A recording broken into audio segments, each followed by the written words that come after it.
Well, welcome to another Two for Tuesday Grief and Motivation Talk with me, Kanisha Nichelle.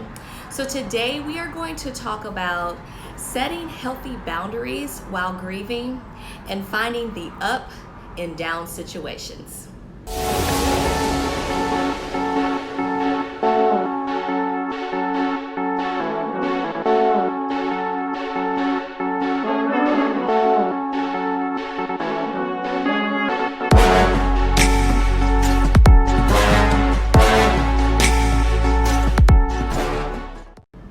So before we get started, I always like to go into our announcements. For this week, I've got a really good announcement I want you to lean into. So this Friday, October the 9th, I am hosting a free masterclass entitled Grief Unlocked. And during Grief Unlocked, you and we're going to come together and we're going to talk about all the things that involve grief. We're going to talk about the overwhelm of it, the tears that come, the inability to feel like you can get moving. We're going to talk about why all of these things happen to you during the first year of grief for sure, and then the years thereafter. And then we're going to talk about how to get you unstuck, to move you from feeling the pain of it to finding the purpose of it all. And so if you are on Instagram, you can click the link in my bio to go ahead and sign up. If you are watching this on YouTube, you can go to my website, www.kanishanichelle.com, and just click the header right there at the top and you can sign up. We are going to start at 8 p.m. Eastern Standard Time on Friday. If you are not available, if you're outside of the country, there will be a replay for anyone who does sign up. So you will be able to access the conversation and get all of these good tools and good keys that you definitely need to know about in order to push you through your grief journey. So just wanted to let you know about that. And also, if you are finding this helpful for you, if you are enjoying the nuggets, that if you're taking what is being said and you're applying it from someone who has been exactly where you are, if you know my journey, you know that I've lost both of my parents. And so I'm coming from a place of understanding exactly where you are. This is not something that I've read in a book. This is my life as it stands. When I get off of this camera, I still am living a life without my parents. And so I've been able to come through that season of grief for the last 13 years to be in this place to be able to help you. And actually, I'm excited to announce that I am a certified life coach now.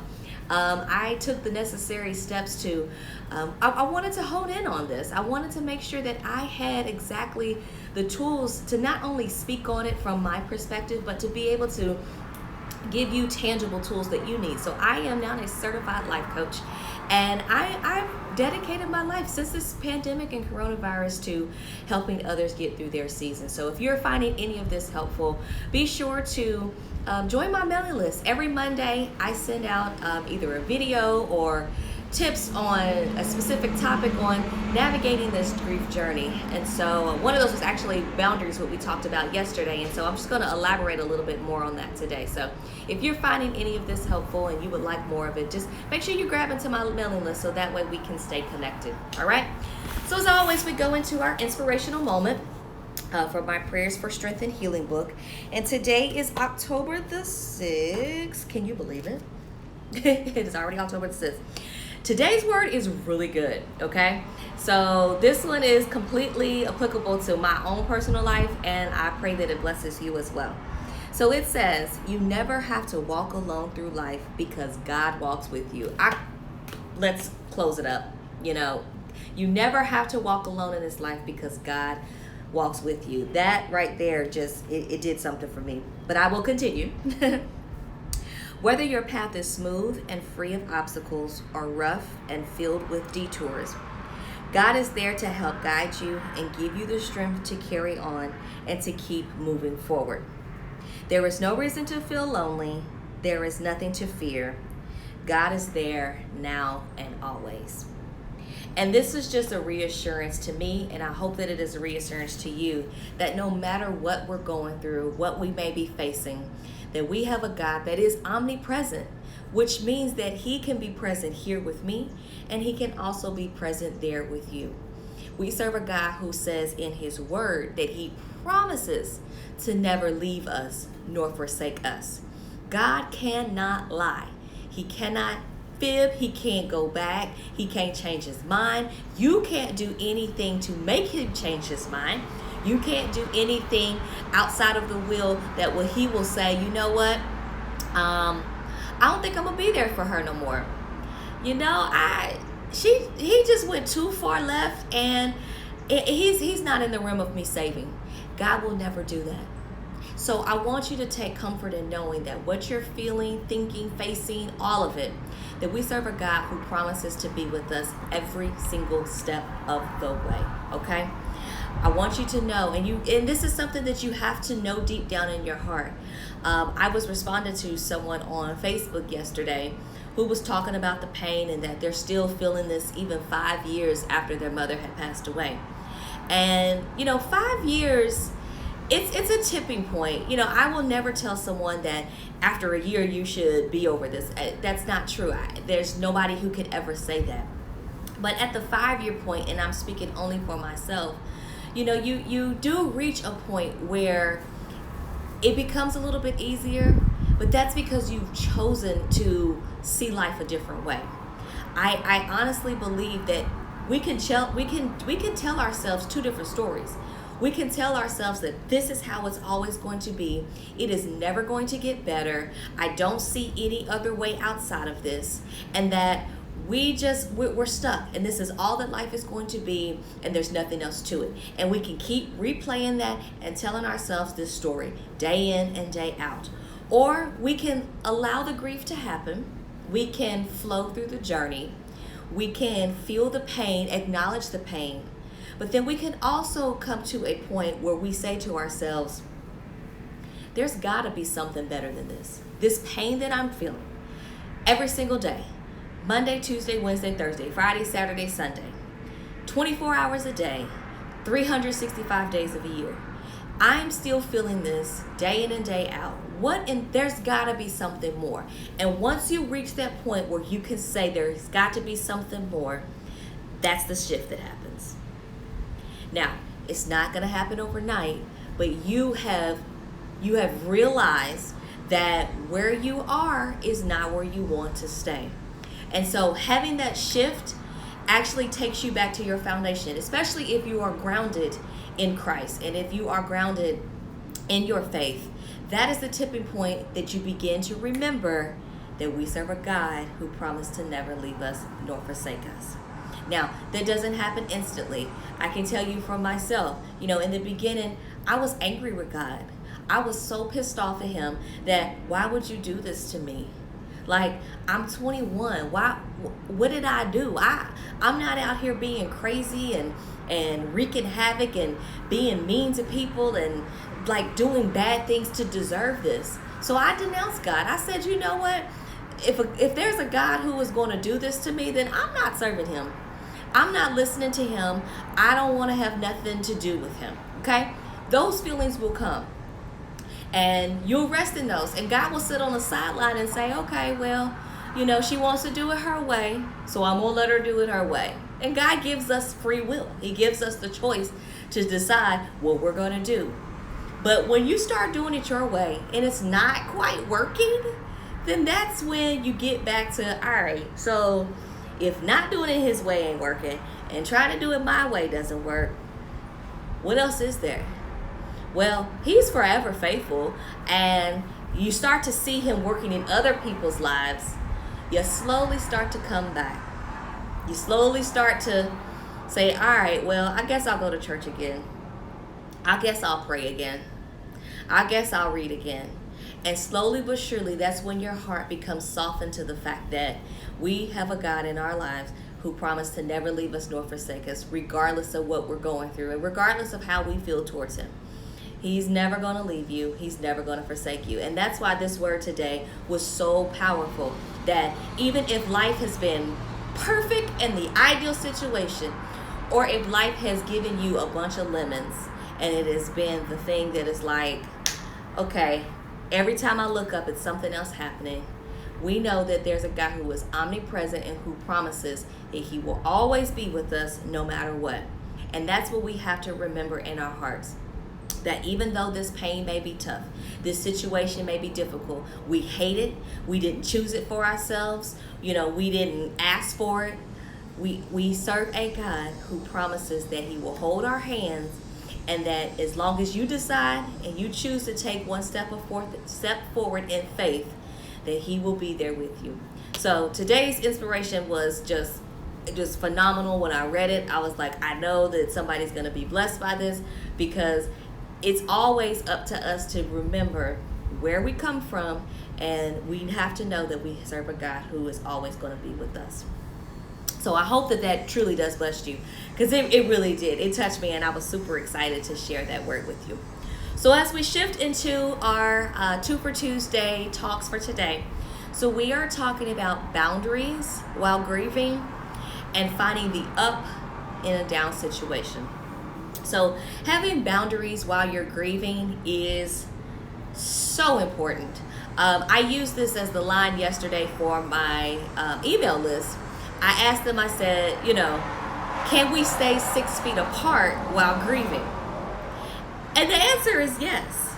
Because of course we're hearing stay 6 feet while we're in this pandemic and coronavirus, and of course, to help stop the spread, stay 6 feet apart if you're in the store or in line somewhere, right?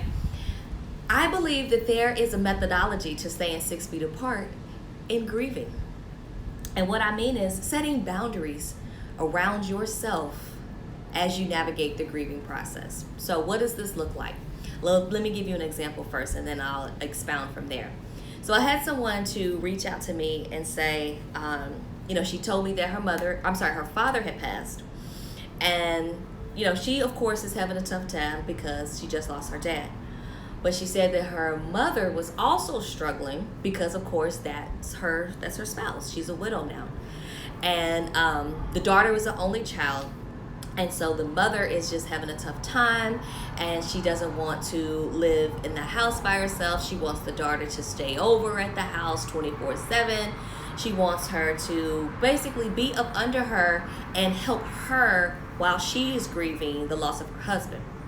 And what I told her, as I said, your grief as the daughter has to be respected as well.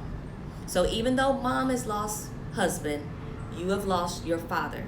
And you have every right to have your grieving process respected. Now, that doesn't mean that you tell mom, man, if you don't go on somewhere, I got to deal with this too. Of course not. Of course, we're going to be sympathetic because that's mom, right? We love mom, and we want mom to feel better as we want to feel better. But what you have to do is you have to establish boundaries for yourselves. When we don't put boundaries around ourselves, we invite other people to upset us and to harm us, intentionally or unintentionally. They may not even have the intention on wanting to hurt you. But when you don't have the boundaries and tell them, whoa, hold on, wait a second, I have to protect myself first, then that's inviting people to treat you any kind of way. Again, that doesn't mean that that's necessarily negative, but it just means that they can treat you any way that they want to. And so setting healthy boundaries puts respect on yourself. It allows you the space to do what you need to do, that in essence, it helps your mental peace. Because if you're not healthy, you can't be in a space to take care and help mom as she's grieving as well, right? So what I want you to remember, that it's safe to have boundaries. It's okay to say no. If there's something that somebody wants you to do, in this case, if mom wants you to stay the night, and let's say you have stayed, 2 and 3 nights, just out of sheer love and respect for mom, but it's beginning to wear on you, being in the house for that many days at a time, being in an environment where dad was supposed to be and he's not there, and it is upsetting you. It's okay to say, mom, I gotta take a break. Mom, I can't stay today. Mom, can we call Aunt Sheila? Maybe she has a sister, right? Can we call Aunt Sheila? Can you ask Aunt Sheila to stay with you tonight? Or if mom has a best friend, I'm using my mom's best friend because his first name came to my mom. My mom's best friend was Wendy. Mom, can you ask Wendy if she can come and hang out with you for a couple of days? Can she spend the weekend with you? And so that way, mom is not left by herself. Mom still is getting the support that she needs because she deserves it. But you're also taking care of yourself. And I cannot stress to you enough that if you don't put up these 6 feet, if you don't put up these boundaries, you are blocking yourself from the healing that you need and you deserve. And that you are also telling people that it's okay to continue to do to you what they've been doing. And it's not fair and it's not healthy to you, okay? So that's like my biggest nugget in this journey. And that also means taking on too much. If you are going back to work after being on bereavement, right? This means having a healthy conversation with your supervisor, your direct report, that, okay, you know that I just lost my loved one. I'm coming back to work because I should, and it's time to, but that doesn't mean that I have overcome my grief and feelings. I can't promise you that every day is going to be without tears. But if you don't have these conversations beforehand with these people, then you are opening the door and allowing them to be able to handle you in any kind of way. I think getting in front of it and just letting people know, having the conversations, will open people's eyes, especially if they have never been in this place, to be able to help you and to handle you the best way that you know how. And be confident as you have these conversations, because people are empathetic. Even if they can't sympathize and they can't understand, they can empathize. The end of the day, when you say you lost your child, when you say that you lost your mom, people are going to have a level of understanding. They're not going to say, I don't care that you just lost them, you need to get to work. Nobody's going to do that. And if they do, they're an asshole. Okay? Plain and simple. But you should be able to have these healthy conversations just so that they know. And this, again, establishes boundaries. You let them know that, hey, if you see my door closed, it's not because I'm asleep, it's because I'm having a moment. If I'm away from my desk or if I'm on the phone, it's because I'm texting my loved one because I'm having a tough time and I need them to help me through it. I'm texting my coach to help give me some advice to get through the rest of the day. Doing that creates boundaries around yourself and around your personal space, but it also encourages other people to know that, they shouldn't cross this particular line when handling you. So that's like another one of the big key nuggets that I always try to share, that while we're in our grieving moment, that you've got to make sure that you set up boundaries around yourself, okay? Boundaries are healthy, they are safe, and they protect you. There's absolutely nothing wrong with having boundaries. We have property boundaries all around our houses, right? We don't allow people to come on our property. Hey, Team Shin, hey. We don't allow people to come onto our property, right? You have boundaries the same way while you're grieving. That you have to tell people, hey, look, this is what I'm willing to do. This is not what I'm willing to do because I need to protect my peace. I need to maintain my sanity and I need to maintain my heart as I'm going through this. So maybe I can't do something right now, but eventually I will. All right? So that was the first point on our 2 for Tuesday talk. Transitioning to our second point, finding the up and down situations. And you will hear me talk a lot about having a mindset shift. I believe mindset shifts are important when we are facing tough situations. And so what is a mindset shift? That is essentially looking at the positive in any negative situation. So we can choose to be negative and to harp on the things that are happening to us and sulk and be depressed and woe is me. Or we can have an opportunity to take that situation and shift it. And this is outside of grieving as well. We can obviously see this in grieving, but this particular point is just for everyday life. So I'll give you a real-time example. So my laptop camera started malfunctioning on Saturday. And I have a perfectly good computer. It's fine. It's not even a year old. It was a year old as of last month, actually, which is I'm out of warranty. That's a whole nother situation. But my camera started malfunctioning. And as you know, I'm in this space where I am now a life coach, and I'm helping others to get through their grieving season, which requires video components, right? I do video classes, I do video recordings, and all different kind of things. Well, when the camera broke, the first thing popped in my mind is, okay, I got this class on Friday. I need my camera, right? So I went through Saturday, I couldn't get it fixed. I went through Sunday, couldn't get it fixed. Tried to do my own diagnostics, Google University, tried to run my own tests and do all these different things, and it didn't work. Got on the phone with Dell yesterday. I spent six hours on the phone with Dell yesterday. My computer had to be completely wiped clean. So I'm really like working with a brand new computer right now because they wiped everything clean. I had to take off all of my files. It was stressful. It was a lot. I was overwhelmed yesterday. I shut it down and I went to go play golf because I needed a moment to get away. But I'm telling you all of this to say that this is a down situation. I'm like, I don't need to buy a new computer because it's brand new. Nothing else is wrong with it except for this camera. I have this class coming up on Friday, and I need the camera. Also, in my other job, I am a college professor. I do Zoom because we're not in face-to-face, so I need to be able to talk to my students. What am I gonna do? Like, this is ridiculous. This is crazy. I don't understand this. Why is this happening to me? Oh my God, am I gonna have to buy a new computer? This thing was like a lot of money. I am not in the position to buy a new one. Why would this happen? I got this course. I don't know. That's how I started out thinking about the situation. Had my mindset shift, and I decided to find the up in it. And the up was, well, Kanisha, you are going to be doing more videos. You are going to be teaching more classes. Why don't you invest in a good camera? Because that's what you've been taught to do anyways. And I probably wouldn't have done that on my own. Because cameras can be expensive too, right? But cameras are good quality. You need a good camera when you are talking with your audience because visually, having a good camera is always more appealing to your audience. Well, I looked at it and said, well, you know what? I probably wasn't going to get a camera on my own. I can probably do this myself now.